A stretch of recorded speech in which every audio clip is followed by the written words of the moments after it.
Quisiera hablar hoy de la alabanza, ¿no? El poder que tiene la alabanza. Pero la alabanza tiene un poder espiritual también. Cuando la Biblia habla de un poquito de la música, la alabanza, dice que el Génesis, un hombre llamado Jubal, fue un descendiente de Caín, hijo de Lamec y Adán, y describe a este antepasado como el primero que habla la Biblia, que tocaba el arpa y la flauta. O sea, el arpa y la flauta, en estos dos instrumentos en concreto, ya Génesis ya habla de ellos. O sea, hace unos casi 6.000 años estos dos instrumentos ya existían. Pero existe mucho antes. ¿Por qué? Porque Dios creó la música para alabanza y para gloria a sí mismo. En el principio de los principios, antes que existiera la humanidad, antes que existiera la tierra, el universo, los astros, dice que los ángeles alababan a Dios en las alturas y Él se gozaba de esa alabanza. En el Nuevo Testamento, Santiago dice que si alguno está afligido entre ustedes, haga oración. ¿Está alguno alegre? Cante alabanzas.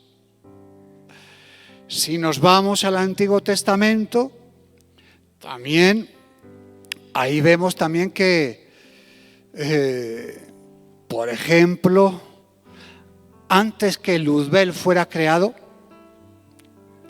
Satanás, Luzbel, el ángel caído, ya estaba la música. Ya estaba la música ahí funcionando ahí en el cielo también, ¿no? Y dice la Biblia que en Edén, en el huerto de Dios estuviste. De toda piedra preciosa era tu vestidura. Habla de Luzbel. Y da las mejores piedras preciosas, ¿no? Y dice que los primores de los tamboriles y las flautas estuvieron preparados para ti en el día de la creación. Ya en el cielo, ya entonces dice que ya existían, por ejemplo, los tamboriles, la flauta. No habla nada de cuerdas, como el arpa. Por eso los tambores simbolizan más a la carne, ¿no? ¡Pum, pum, pum! Ahí, ¿no? Si nos ponemos así, entonces la flauta es un poquito más, llega al espíritu, ¿no? Y los instrumentos de cuerda más llegan al alma, ¿no? Entonces vemos que la alabanza es un instrumento poderosísimo. Cuando usted va a comer a su casa o va a comer a un restaurante, generalmente hay dos platos, ¿no? Y a veces el postre, ¿no? Y usted que va directamente al segundo plato, come el primer plato. Primero, en la iglesia es al revés. Omiten la alabanza y vienen a la palabra. El primer plato no lo quieren, vienen al segundo. Y el postre lo dejan, sí, bueno, ya veremos. El postre no lo quieren, se van rápidos. Entonces, la congregación es primer plato, segundo plato y postre. Amén. No venga solo al segundo plato. Hay varios platos. Y se paga lo mismo, además. Los científicos, pues, han descubierto, y no son científicos cristianos, diríamos, o algunos sí, que la alabanza tiene muchos beneficios. Entre otras cosas, es capaz de reducir la ansiedad, el estrés. Incluso reduce el dolor físico muchas veces. Mejora incluso nuestra memoria. Y imagínate, ¿no? Sobre todo el estado de ánimo, ¿no? Cuando estás bajoneado, triste, desanimado, te han ocurrido cosas, has visto injusticias. La alabanza te levanta. Es que la palabra, obviamente la palabra, eso ya debíamos de saberlo, ¿no? La alabanza un poco te saca de ese estado, ¿no? Sirve incluso para aliviar algunas lesiones cerebrales. Fíjate hasta dónde llega la alabanza. Cuando le preguntaron a este genio musical, Beethoven, ¿qué era la música para él? Él respondió, la música es una revelación más grande incluso que la ciencia. O incluso más grande que la filosofía. El famoso filósofo Platón dijo que la música era para el alma como la gimnasia para el cuerpo. Era necesaria. Hasta los ateos dicen, sin la música la vida sería un error. Los que están todo el día ahí bailando, hay chicha, los boliches, ¿no? Dicen, es que si no habría discoteca, no habría esto, la vida sería un error, sería un aburrimiento. Hasta un ateo reconoce. El Lutero, el reformador, Martín Lutero dijo que la música era un regalo de Dios y como tal debía ser accesible a todo el mundo, para todos. Por eso hay un poder espiritual detrás de la música, de la alabanza, y sobre todo donde hay una música ungida, que venga del cielo, que venga revelada del cielo. Entonces eso tiene un poder espiritual tremendo, que no discernimos con los ojos naturales. Penetra hasta lo más profundo de nuestro espíritu. Por eso la música fue creada por Dios. Ya en el cielo ya existía la música. O sea, ¿quién va a crear en el cielo la música? ¿El ángel Gabriel? ¿El serafín? ¿El querubín? Fue Dios el que la creó. Él la creó y Él la trajo aquí en la tierra. O sea que la tierra se manipula mucho la música, obviamente, ¿no? Y vemos que vamos a ver una historia donde el rey de Israel, un rey de Israel, Segunda Reyes, capítulo 3, Segunda Reyes, capítulo 3, vamos a ver la importancia de la alabanza espiritual sobre todo, ¿no? Segunda Reyes 3, vamos a ir desde el 9.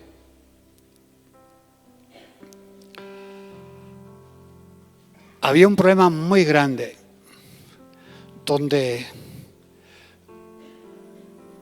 varios reyes de Israel, de Judá y de Edom estaban sometidos por un pueblo llamado Moab, los moabitas. ¿De dónde vienen los moabitas y los amonitas? Hay que retroceder con Lot. ¿Os acordáis cuando Lot dijo, rompo el pacto? Los pastores de Lot, los pastores de Abraham reñían, peleaban, parecía la iglesia, ¿no? Los pastores del pastor John, ¿no? Pelean, ¿no? No, aquí no pasa eso. Entonces reñían, el pasto, este pasto, que el agua, que son tantos, que reñían, ¿no? Y se separaron, donde Lot cogió la llanura, donde él veía que estaba mejor su ganado, a él le convenía. Y conocemos que hubo muchos problemas, ¿no? Hasta que él llegó a Sodoma y Gomorra, se instaló y Dios manda azufre, manda a Abraham a sacarlo a través de los ángeles. Sale Lot de allí con sus dos hijas y conocemos que sus dos hijas, la mayor, emborrachó al papá y tuvo una relación sexual donde vinieron los moabitas. Pero la pequeña era copiona. Voy a hacer yo con papá lo mismo. Y hace lo mismo. La edad de tomar, se acuesta con él y vienen los amonitas. O sea, Moab, los moabitas, vienen del incesto de la hija de Lot con su papá, cuando estaba mariurcio, ¿no? Estaba tomado. ¿Te acuerdas cuando tomabas? No, tú no tomabas, obviamente, ¿no? Más santos imposibles. No sabías lo que hacías. Si te agarrabas a un árbol, bueno, vamos a dejarlo ahí. Segunda de Reyes, hemos dicho 3:9. Salieron pues el rey de Israel y el rey de Judá y el rey de Edom, 3 reyes. Y como anduvieron rodeando por el desierto 7 días de camino, les faltó agua para el ejército y para las bestias que les seguían. O sea, imagínate, 7 días de asedio y se quedaban sin agua, ni ellos ni las bestias. no había nada. Y estos 3 reyes que iban juntos contra Moab, contra un rey pagano, fíjate, ¿no? Verso 10. Seguimos. Entonces el rey de Israel dijo: ¡ay! Que ha llamado Jehová a estos 3 reyes para entregarlos en mano de los moabitas. Ah, qué bueno, ¿no? Empezaron un poquito de una forma negativa, ¿no? 11. Mas Josafat dijo, el rey de Judá: ¿no hay aquí profeta de Jehová para que consultemos a Jehová por medio de él? Y uno de los siervos del rey de Israel respondió y dijo: aquí está Eliseo. Aquí hay un siervo de Dios que se le puede consultar, un profeta, hijo de Safat, que servía a otro profeta que era Elías. Necesitaban un hombre de Dios, un hombre que nos instruya. ¿Y qué debemos de hacer con este problema en este caso? Estamos en un grave peligro aquí. Y lo primero que van es a pedir consulta a un profeta. No a un cualquier profeta. A un profeta verdadero, con testimonio, con frutos. Alguien que esté respaldado por Dios y enseñado no así a silvestrado, sino había sido enseñado por otro profeta, Elías. Seguimos. Verso.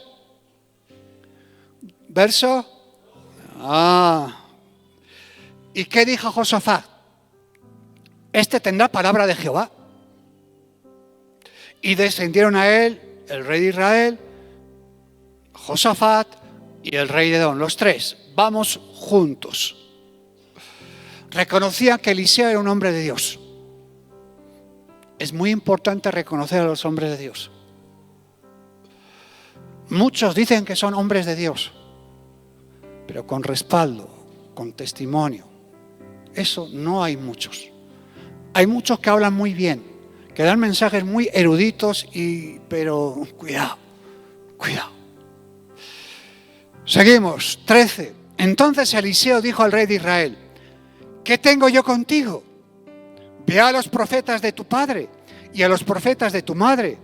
Y el rey de Israel le respondió: no, porque Jehová ha reunido a estos 3 reyes para entregarlos en las manos de los amonitas. El rey de Israel, cuidado, era un pájaro, Jorán. Este estaba haciendo lo malo ante los ojos de Dios. ¿Qué hizo este hombre entonces? Solamente mató a 6 hermanos suyos para que no le harían competencia para ser el rey él, de Israel. Entonces Eliseo sabía que el rey de Israel era un hombre despiadado, que consultaba a otros profetas falsos, y para ser rey no le tembló el pulso para matar 6 hermanos, quitarlos del medio, para que él fuera el rey. Fíjate, ¿no? Por eso Eliseo estaba molesto. Cuando alguien tiene el corazón orgulloso, reacciona de esa manera. Estaba confundido. Verso 14. Y Eliseo, el profeta, dice: vive Jehová de los ejércitos, en cuya presencia estoy, que si no tuviese respeto al rostro de Josafat, rey de Judá, no te miraría a ti. Estoy aquí por el respeto, el testimonio que tiene Josafat, el rey de Judá. Porque si fuera por usted no estaba aquí. Fíjate, no te miraría a ti ni te viera. Le dice: mira, cuidado. Y el 15 dice, sigue diciendo la palabra de Dios: mas ahora tráeme un tañador, un músico. Un músico. No dice de la academia de música. Un músico ungido, obviamente está hablando, ¿no? Traigan un músico, pero no un músico con un pie aquí y otro en el mundo. Eso no lo está pidiendo el Señor. Y mientras el tañedor o el músico tocaba, la mano de Jehová vino sobre el profeta Eliseo. Fíjate, ¿no? Un músico ungido, tratado por Dios, alguien con frutos, alguien que que Dios esté respaldando con el poder espiritual que ello conlleva. Y predicar aquí arriba, cuando la alabanza no esté ungida, no es nuestro caso, es muy duro, porque los corazones no están preparados. Cuando suben músicos aquí, es como si vas al boliche. El alma se mueve, pero el espíritu ni se inmuta. Ni se inmuta. Hicimos un buen culto, agradamos al alma, le dimos movimiento, le hicimos cosquillas, se sintió bien y se fue a casa a comer su pollito, aleluya, aleluya. Pero el Espíritu de Dios no estuvo ahí. Entonces estaba pidiendo un músico para un profeta. No cualquier músico, cuidado. Cuidado. 16. ¿Quién dijo? Así ha dicho Jehová, haced en este valle muchos estanques, porque Jehová ha dicho así, no veréis viento ni veréis lluvia, pero este valle será lleno de agua, y beberéis vosotros, vuestras bestias y vuestros ganados. A veces Dios nos da una alabanza personal. Una alabanza te da una palabra para la iglesia, te puede dar una palabra personal para ti, para ese momento puntual, para ese momento. Y Dios aquí pues dice, haz esto. Y ellos empezaron a obedecer lo que Dios les estaba diciendo. No hicieron lo que a ellos les parecía bien, sino lo que Dios les había dicho. Y ese resultado trae que hay un montón de agua para el ganado y para ellos. Pero fíjate que Dios pidió músicos. Pidió la alabanza para hacer ese milagro. Y a veces Dios pide la alabanza para que ahí se mueve el poder de Dios. Dios habita en la de su pueblo. Entonces, en ese pueblo, Dios pidió la alabanza para hacer un milagro. Y a veces en la alabanza pasan milagros. Pero si tú vienes al segundo plato, te vas a perder ese milagro que Dios tenía en ese momento para ti. Verso 20. Aconteció pues que por la mañana, cuando se ofrece el sacrificio, he aquí vinieron aguas por el camino de Edom y la tierra se llenó de aguas. Y cuando todos los de Moab oyeron que los reyes subían a pelear contra ellos unidos, se juntaron desde los que apenas podían ceñir armadura en delante y se pusieron en la frontera. Y cuando se levantaron por la mañana, brilló el sol sobre las aguas, vieron, claro, los de Moab, desde lejos las aguas rojas como sangre, y dijeron, esto es sangre de espada. Y los reyes se han vuelto uno contra otro, cada uno ha dado muerte a su compañero, ahora pues Moab al botín. Y se levantaron y atacaron y pudieron vencer a Moab. Había muchos cantores, pero pocos andaban bien delante de Dios. Por eso dice que se vestían, en otra traducción, con dignidad. Cuando empezaron a cantar a Dios, Dios empezó a confundir al enemigo. Es otra clave que el Señor me estaba dando. Cuando empezamos a adorar a Dios, en espíritu y en verdad, Dios empieza a confundir a nuestros enemigos espirituales también. Empieza a cambiar las circunstancias. Empieza a actuar Dios de otra manera que nosotros no teníamos ni idea que estaba haciéndolo. Por eso, aquí hay varios principios espirituales. Cuando Dios está a la alabanza de su pueblo, los principios espirituales es: no ataques al que te ataca. Al que me ataca, ¿qué le hago? Sale el resorte, ¿no? Oh, el que me ha hecho daño, ¿qué somos tendentes? A devolverle. A devolverle. No paguéis mal por mal. ¿Por qué? Porque Dios pelea por nosotros. Esto es una enseñanza muy grande que el Señor me está enseñando otra vez. Hay gente que te va a hacer daño por envidia, por rechazo, por dinero, por prestigio, por lo que fuera. Lo va a hacer. Empezamos a alabar a Dios, a confundir al enemigo, a orar allí en espíritu. Ay, bum, bum, bum. Señor, confunde a los enemigos. No voy a darles el mal que me han hecho. Obviamente, ganas no me faltan. Pero se lo entrego a Dios, ese dolor, esa carga, esa... ¡Ay! Por eso, entonces, cuanto más ataque, más alabanza. Amén. Más alabanza, más alabanza. Es que no hay que orar. Es que eso ya tenías que saber que ya lo estabas haciendo. Eso ya no lo tengo que repetir, ¿no? Orar, sí. Cesar, o sea, eso ya lo sabes. Entonces, si usted, como creyente, viene tarde siempre para no estar en la alabanza, se está perdiendo el primer plato, que es donde vamos a confundir y vamos a preparar el terreno al Señor. Amén. Yo os he visto ir al Hernando Siles cuando hay el clásico, ¿no? Te vas una hora antes para buscar asiento y desde el principio estás gritando ahí, ¡guau! 2 horas allí, alabando al jugador, a un ser humano que está detrás de una pelota como un loco. Y estás 2 horas y media y 3 allí gritando. Que el árbitro, que no sé qué, que ese es que es así, que es asado. Y ahí el alma trabajando 2 horas y media y 3. Al partido no te he visto ir tarde. ¿Por qué no te vas al segundo tiempo?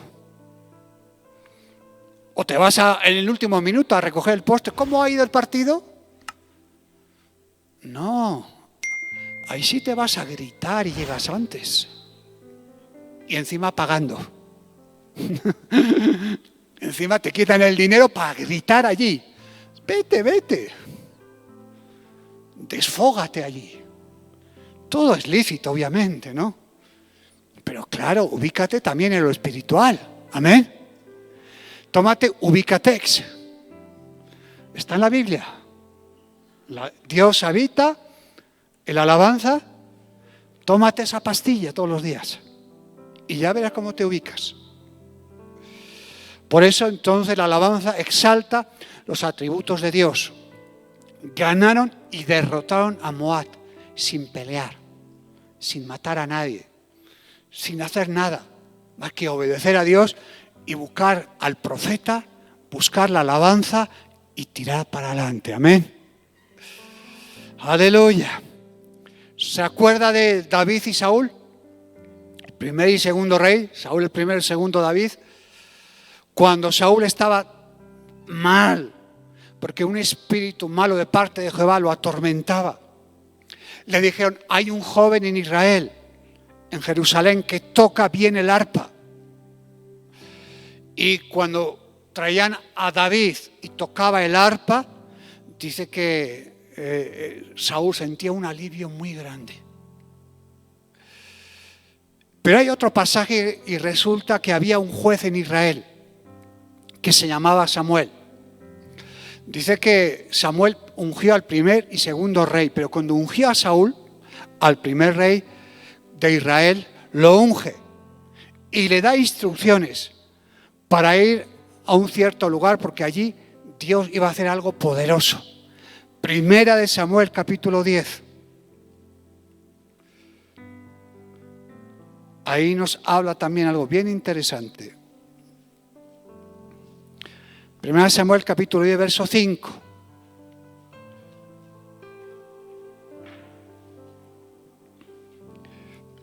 Dios le dice, te vas a encontrar con una banda de músicos, con instrumentos de cuerda, panderos poderosos. Ahí unge a Samuel unge al rey Saúl con una redoma de aceite, lo derrama sobre su cabeza y le besa y le dice, ¿no te ha ungido Jehová por príncipe sobre su pueblo Israel? Dios lo apartó.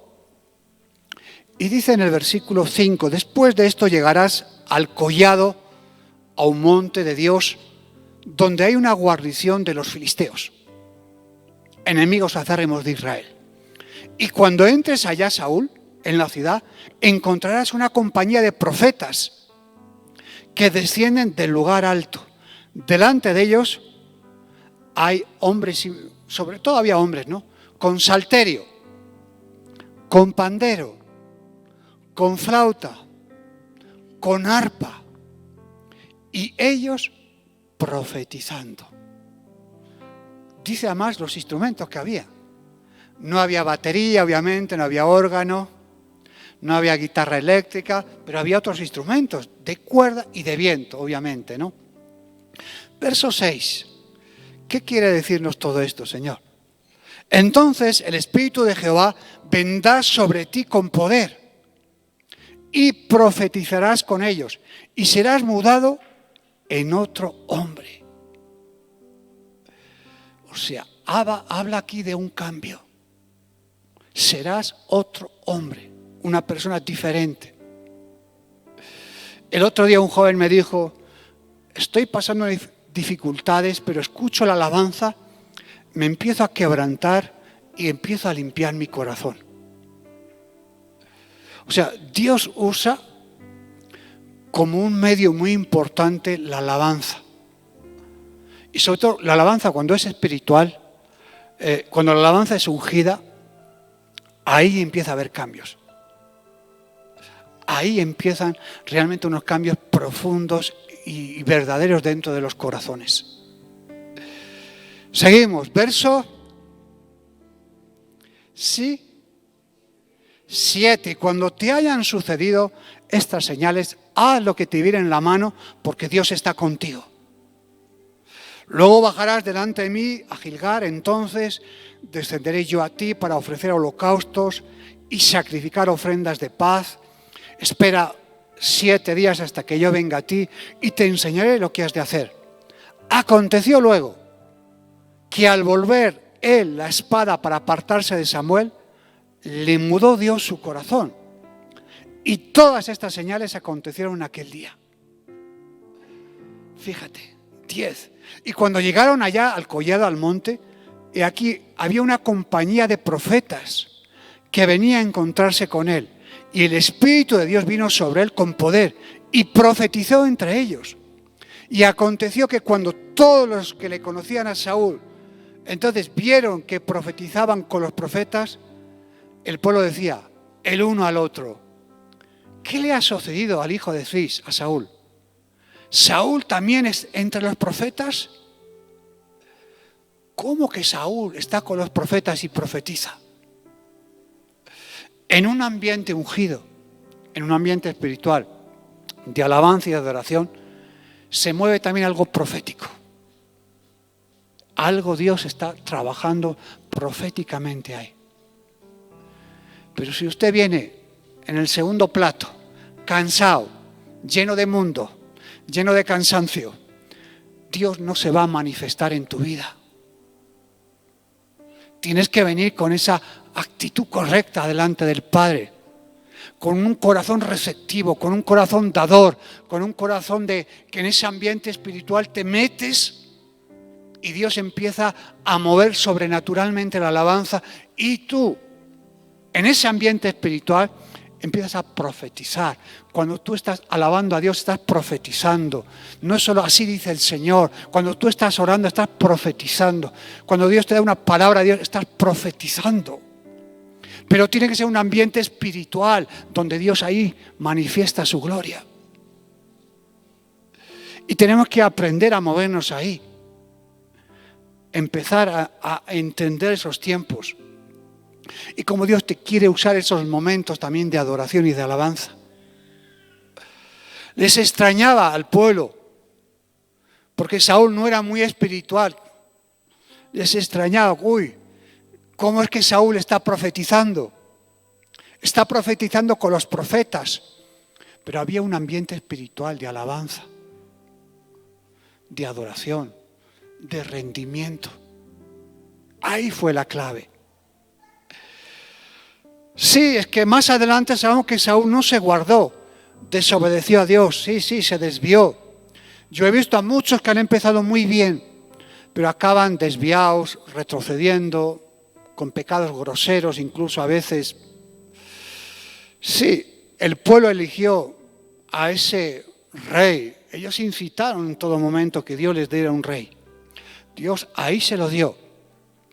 Pero aunque Saúl profetizó un ambiente espiritual, cuando lo sacaron de ese ambiente espiritual, ese es el gran problema.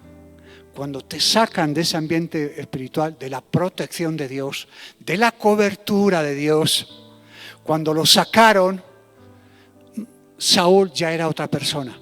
Ese es el problema de la iglesia, que tienen una cara en la iglesia y otra en el trabajo. Te das cuenta, ¿no? Cuando lo sacan del ambiente espiritual, sale su mal carácter, sale su corazón egoísta, sale su avaricia, sale su amor al dinero. En un ambiente espiritual profetizan, alaban a Dios, sonríen, ponen cara de angelitos. Lo sacas de ese ambiente espiritual y ahí vemos que son otras personas.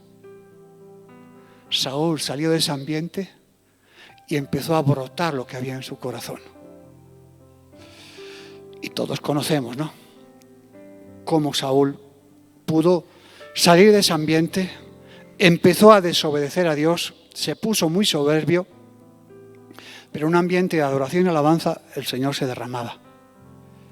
Y claro, y la palabra de Dios fluía a través de profecía, a través de él incluso. Y Dios actuaba en su favor. Tenemos que tener mucho cuidado, iglesia. Hay que ser muy claro y no contar cosas que no son. El ambiente espiritual tú lo llevas a donde vas, porque está lleno de Dios, porque la alabanza está en tu corazón, en tu mente y en tus labios. Y donde tú vas, donde yo voy, donde usted va, nosotros cambiamos el ambiente espiritual. No el ambiente espiritual nos cambia a nosotros.